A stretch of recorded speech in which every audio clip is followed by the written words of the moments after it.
Hello everyone. तो देखिए हम लोग अपना क्लास 11th में जो चैप्टर चल रहा था कंसंट्रेशन टर्म, ठीक है ना। और ये कंसंट्रेशन टर्म कई बार मैं बोल चुका है, 11th में भी है 12th में भी है। तो अच्छे से इसको करते हैं। आपको मोलरिटी तक मैंने बता दिया था, मोलरिटी के होमवर्क में दिए थे, अभी उसको भी डिस्कस करते हैं। अभी एक न्यूमेरिकल और मैं लिख दिया हूँ, इसको सॉल्व करते हैं, ठीक है ना। तो वीडियो को पॉज करके पहले खुद से तो सॉल्व करिए, नहीं तो मैं सॉल्व करूंगा ही। Calculate the molarity of following solution. हमें क्या करना है, इस सोल्यूशन की मोलरिटी बतानी है। तो सबसे पहले वाले का सोल्यूशन जरा ध्यान से देखिए। हमें क्या करना है, देखो मोलरिटी बतानी है तो मोलरिटी का पहले फार्मूला लिख लो। तो मोलरिटी का फार्मूला क्या होता है भाई, एन सोल्यूट, है ना। और वी क्या लेना है अपने को, देखो सोल्यूशन का वॉल्यूम लेना है। और सोल्यूशन का वॉल्यूम अपने को किस में लेना है, लीटर में। किस में लेना है, लीटर में। अच्छे से इसको याद रख रखिएगा। अब देखना मोल सोल्यूट निकाला जाए तो मोल सोल्यूट क्या हो जाएगा, देखो 4 ग्राम कास्टिक सोडा। कास्टिक सोडा आप जानते होंगे, कास्टिक सोडा यानी क्या होता है, NaOH। तो अब देखना मोल सोल्यूट का फार्मूला लगा दिया भाई, given weight 4 gram divided by molar मास कितना हो गया 40 और डिवाइडेड बाय सोल्यूशन का वॉल्यूम लीटर में। तो सोल्यूशन का वॉल्यूम देखो लीटर में नहीं बल्कि किसमें है, मिलीलीटर में है। तो मिलीलीटर को लीटर में कन्वर्ट कर लिया जाए। आप जानते हैं कई बार मैंने बोला, देखो ध्यान से, 1000 मिलीलीटर इक्वल टू क्या होता है, 1 लीटर। तो 1 मिलीलीटर इक्वल टू क्या हो गया तुम्हारा, 1 डिवाइडेड बाय 1000। मैंने कई बार बोला, इसको क्या लिखे, 10³ लीटर। क्लियर हुआ। अब कितना है तुम्हारे पास, देखो 200 मिलीलीटर। तो 200 मिलीलीटर इक्वल टू क्या हो गया, देखो 200 इंटू कितना हो गया, देखो 1 डिवाइडेड बाय 10³ बात क्लियर हो गई ना। तो यानी इतना क्या हो गया तुम्हारा लीटर। ये वैल्यू यहाँ रख दी जाए। इस चीज को मैंने कई बार बोला, आप क्या करिए, मिलीलीटर जो भी दिया है लीटर में कन्वर्ट करने के लिए क्या करते हैं, इसको हम लोग क्या लिख सकते हैं, देखो 10³ लिख सकते हैं, इससे मल्टीप्लाई कर दिया करो। तो सोल्यूशन का वॉल्यूम लीटर में कितना हो गया, 200 इंटू कितना हो गया, 10⁻3। अब ये 10⁻3 ऊपर जाएगा तो देखो 4 इंटू क्या हो गया, 10⁻3 और पूरे का डिवीजन देखो क्या हो गया, 40 इंटू क्या हो गया, देखो 200। अब इसको सॉल्व कर दो, ठीक है ना। तो ये कितना हो गया, 4 इंटू 1000 और पूरे का डिवीजन देखो क्या हो गया, 40 इंटू 200। 0 0 2 कट गए, 1 0 ये कट गया, ये कट गया, ये कट गया। तो ये कितना आ गया, देखो 1/2 यानी 0.5 मोल पर लीटर, ठीक है ना। ये हो गया आंसर 0.5 मोल पर लीटर। शॉर्ट में इसी को हम लोग क्या लिख सकते हैं, 0.5 मोलर, ठीक है ना। हमेशा याद रखते रहना इसको। अच्छा एक चीज और याद रखो, मोलरिटी अगर मान लो कहीं हाफ आ जाए तो हम लोग इस सोल्यूशन को बोलते हैं सेमी मोलर सोल्यूशन। क्या बोलेंगे हम लोग, सेमी मोलर सोल्यूशन, ठीक है ना। कहीं मान लो मोलरिटी तुम्हारी 1/10 आ जाए, जिसको हम लोग बोलेंगे डेसी मोलर सोल्यूशन। क्या बोलेंगे हम लोग, डेसी मोलर सोल्यूशन। तो कहीं कहीं ऐसा भी सेमी मोलर सोल्यूशन है, डेसी मोलर सोल्यूशन है बोल देता है, तो आप उसको याद रखे रहना। सेमी मोलर सोल्यूशन क्या होता है 1.5, डेसी मोलर सोल्यूशन क्या होता है 1/10, ठीक है। तो फर्स्ट पार्ट आपको क्लियर हो गया होगा। अब हम लोग देखते हैं सेकंड वाला क्वेश्चन, ध्यान से देखना। If molarity of 500 millilitre NaOH solution is 2 m, then find the mass of NaOH।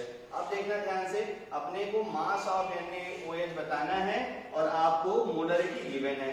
तो अब देखना, ये जो गिवन वेट गिवन था ये आपको गिवन नहीं है, बस फार्मूले में रख देते हैं, काम बन जाएगा। तो देखो आपको क्या दे रखा है, खूब अच्छे से देखो इस क्वेश्चन में आपको मोलरिटी दे रखी है। मोलरिटी कितना दे रखा है, 2 मोलर। इसका गिवन वेट बताना है तो बता देते, मान लेता हूं वेट इसका कितना ग्राम है, W ग्राम है। मोल of solute given weight divided by molar मास। और इस सोल्यूशन का वॉल्यूम कितना है, 500 मिलीलीटर। लीटर में कन्वर्ट करेंगे, 10⁻³ से मल्टीप्लाई कर देंगे, थोड़ा सा इक्वेट कर दिया जाए 2। अब इक्वल टू देखो क्या हो जाएगा, W इंटू 10⁻3 और पूरे का डिवीजन देखो क्या हो जाएगा, 40 इंटू क्या हो जाएगा, देखो 500। अपन इसको सॉल्व कर लेते हैं। W इंटू क्या हो गया, देखो 1000 और पूरे का डिवीजन देखो क्या हो गया, 40 इंटू क्या हो गया, देखो 500, ठीक है ना। ये 0 गया, ये 0 गया, ये गया और ये गया। अब इसको जो है आप अच्छे से इक्वेट कर दीजिए।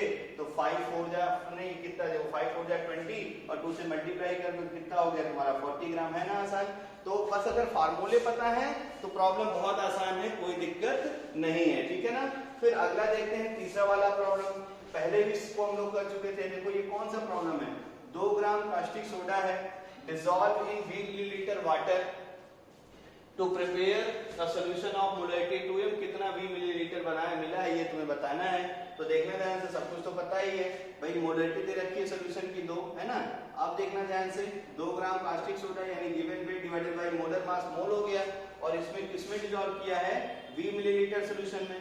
मुझे सोल्यूशन का वॉल्यूम लीटर में चाहिए, यानी 10⁻³ से क्या करूंगा, 10⁻³ से मल्टीप्लाई कर दूंगा।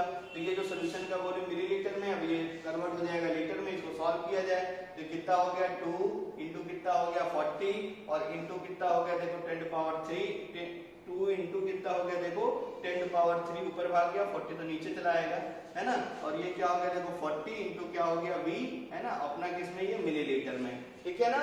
अब इसको सॉल्व कर लीजिएगा और आपको आंसर मिल जाएगा कि कितना V मिलीलीटर आएगा, तो आप सॉल्व करेंगे तो 25 आ जाएगा, ठीक ना, करके देख लेना आपको 25 मिल जाएगा। देखो कितना हो गया, ये कितना हो गया 2 इंटू कितना हो गया 1000 और ये कितना हो गया 40 इंटू कितना हो गया 20 मिलीलीटर, 0 से 0 कैंसिल हो गया, ये 2 कैंसिल हो गया, ये कितना हो गया तुम्हारा देखो ध्यान से, ये हो गया तुम्हारा 50 है ना, और ये क्रॉस मल्टीप्लिकेशन कर लो तो 2 मिलीलीटर इक्वल टू कितना हो गया 50 और यहाँ से 20 मिलीलीटर इक्वल टू सॉल्व कर लो तो कितना हो गया देखो 25 मिलीलीटर। तो आई होप ये भी आपको बहुत अच्छे से क्लियर हो गया होगा। तो ये तीनों प्रॉब्लम समझ में आ गई होंगी आपको, ठीक है ना। अब 2 होमवर्क दिए थे मोलैरिटी के, ठीक है ना, तो मोलैरिटी में जो शायद एक होमवर्क था वो था आपका कि 5 मोलर सोल्यूशन है और NaOH का वेट आपको बताना है, यही ना क्वेश्चन था। 2 क्वेश्चन थे आपके होमवर्क में, एक क्वेश्चन था तुम्हारा find the molarity of solution which is made by, है ना, आपको मोलैरिटी बताना है, स्मॉल m बताना था होमवर्क का, कल वाला जो क्वेश्चन था मतलब प्रीवियस लेक्चर का जो क्वेश्चन था। तो है क्या तुम्हारे पास देखो 20 ग्राम तुम्हारे पास NaOH सोल्यूशन है, ठीक है, 20 ग्राम NaOH, 20 ग्राम NaOH सोल्यूशन में 20 ग्राम NaOH है, ये डिसॉल्व होता है, मोलैरिटी तुम्हें बतानी है। 20 ग्राम NaOH डिसॉल्व होता है और किसमें डिसॉल्व होता है जो तुम्हें दे रखा है, तो वो दे रखा है 250 ग्राम वाटर में, 250 ग्राम वाटर में मोलैरिटी तुम्हें बतानी है। आसान सा प्रॉब्लम है, कोई कष्ट करने की जरूरत नहीं है।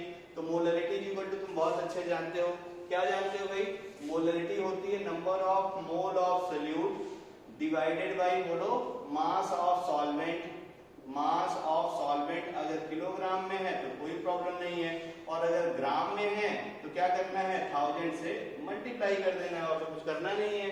तो मोलैरिटी हमें बतानी है, मोल सोल्यूट निकाला जाए, 2 ग्राम सोल्यूट है, मोलर मास कितना हो गया 40, मास ऑफ सोल्यूट कितना देखो है ना, मास ऑफ सॉल्वेंट कितना दे रखा है 250 ग्राम, तो 250 ये देखो ग्राम में है तो हमें क्या करना पड़ेगा 1000 से मल्टीप्लाई करना पड़ेगा, इसको सॉल्व कर लिया जाए, 2 इंटू कितना हो गया 1000 और पूरे का डिवीजन देखो 40 इंटू कितना हो गया 250, आप इसको सॉल्व कर दो, 0 से 0 कैंसिल हो गया, ये कैंसिल हो गया, 2 1 जा 2, 2 2 जा 4, 2 5 जा 10, ठीक है ना, और 5 1 जा 5, 5 5 जा 25। तो ये देखो मोलैरिटी आपको, ठीक है ना, कितनी आ गई देखो 1/5, कितना आ गया 1/5 मोलर, ठीक है ना।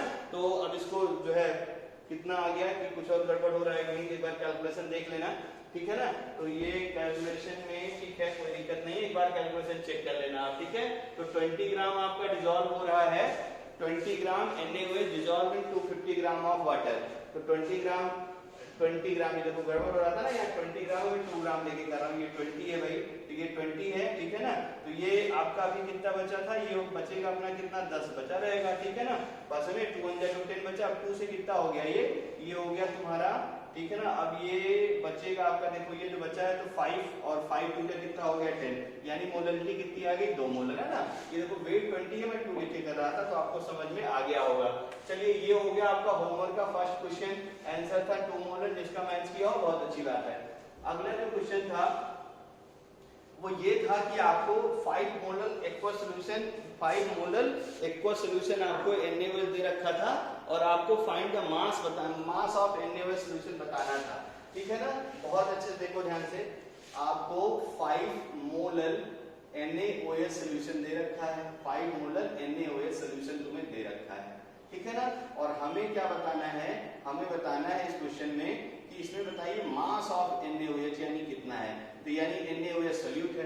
तो मोलैरिटी का फार्मूला अगर लिखो, तो मोलैरिटी का फार्मूला अगर ध्यान से देखो तो ये क्या होता है भाई, मोल सोल्यूट डिवाइडेड बाय बोलो क्या होता है मास ऑफ सॉल्वेंट, लिख दिया जाए भाई, मास ऑफ सॉल्वेंट, ये मैंने यहाँ लिख दिया मास ऑफ सॉल्वेंट, और वो भी किसमें मान लो आंसर तुम्हारा ग्राम में है, तो यहाँ पे हम लोग 1000 से मल्टीप्लाई कर देते हैं।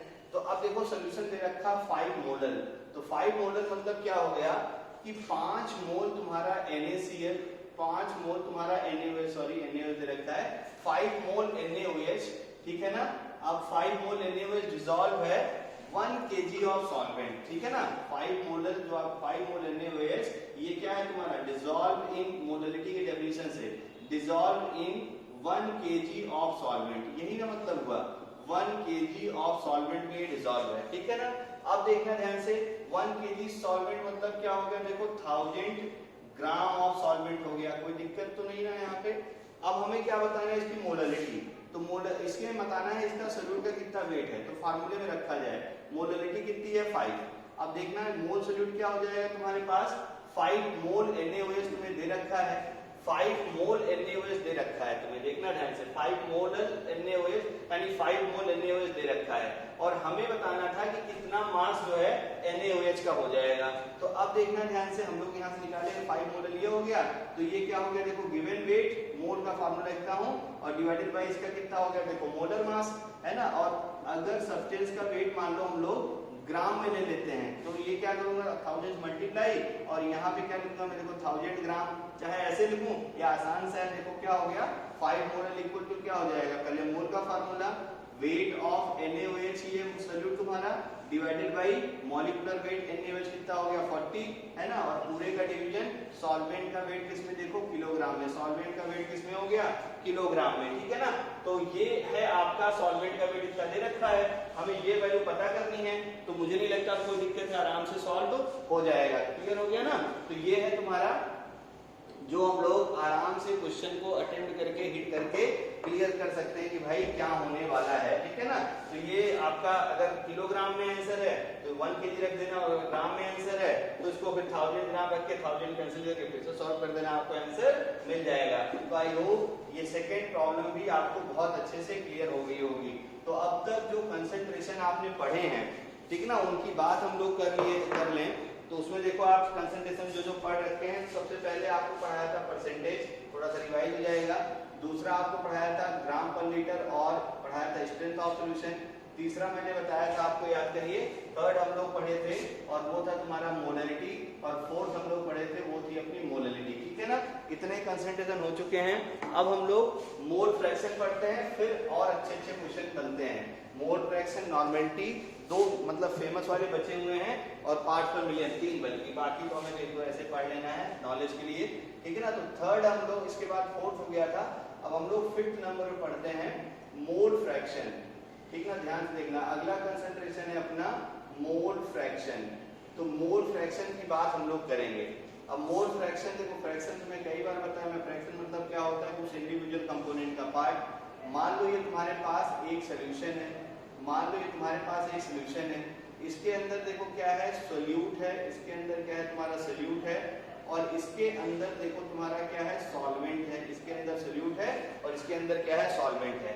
अब हमें क्या करना है देखो, मोल फ्रैक्शन अगर मुझे बताना है, मोल फ्रैक्शन की चीज याद रखे रहो, मोल फ्रैक्शन को हम लोग काई से लिखते हैं, काई से, किससे लिखते हैं काई, एक्स लिखना है और एक्स की टांग थोड़ी सी खींच देनी है, इसको हम बोलते हैं काई, CHI, काई है, ठीक है ना।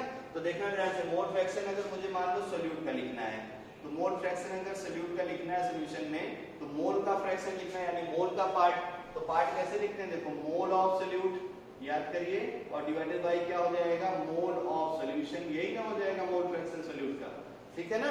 देखो याद करो 10th में या कहीं मैथ में आप पढ़े होंगे कि आपके पास 100 ग्राम की मान लो एक चॉकलेट है, दो बच्चे हैं A एंड B, दो बच्चे हैं, ये इसको 2:3 के रेशियो में खा जाते हैं, तो A कितना खा जाएगा, इसको कैसे निकालते थे आप, 2 डिवाइडेड बाई 2 प्लस 3 इंटू क्या कर देते थे 100, तो A का फ्रैक्शन ही तो निकाल रहे हो ना कि कितना तुम्हारा ये खा जाएगा, ये आप फ्रैक्शन से ही सॉल्व करते हैं। तो यही काम हमें यहाँ करना है, मोल फ्रैक्शन सोल्यूट क्या हो जाएगा, mole solute divided by total solution में कितने मोल हैं।